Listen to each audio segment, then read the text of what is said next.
Dear Prime Minister Trudeau, I want to speak to you today about your current approach to and treatment of our fellow Canadians who are protesting your federal vaccine mandates. They have asked to meet with you, Prime Minister.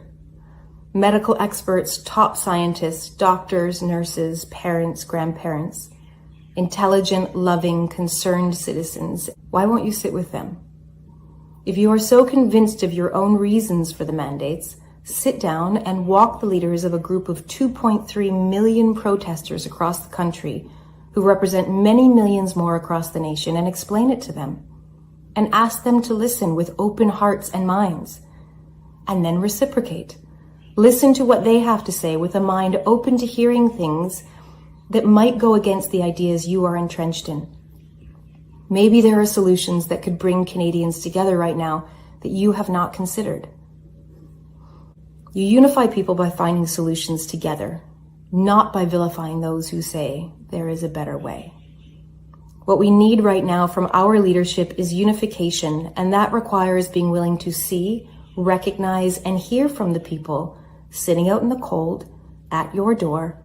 And if you think that there is no sense, no intelligence, and no humanity in those people, please listen to Needle Points by Norman Doidge, a vaccinated psychiatrist and psychoanalyst who has painstakingly and comprehensively laid out why these protesters are not unreasonable or unjustified in having great concern over the current state of vaccination affairs. Or better yet, go outside and meet those protesters for yourself. That is what a true leader would do. They would go out and meet their constituents, look them in the eye, and treat them with respect.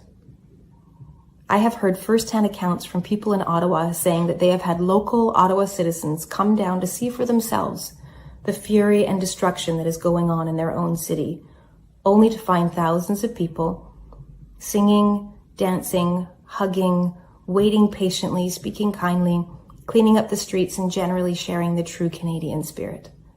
They have been mystified because you and the corporate media have painted a very different picture.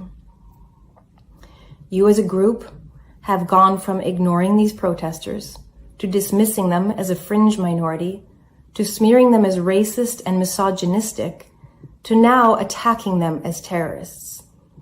When you became Prime Minister of Canada, you did not just become the Prime Minister of the people who agreed with you. You became Prime Minister of every Canadian. You don't get to pick and choose who you will care about. It is your civic duty to care about all Canadians, even those who you disagree with. Treating them with prejudice, suspicion, and illegal repression is not care.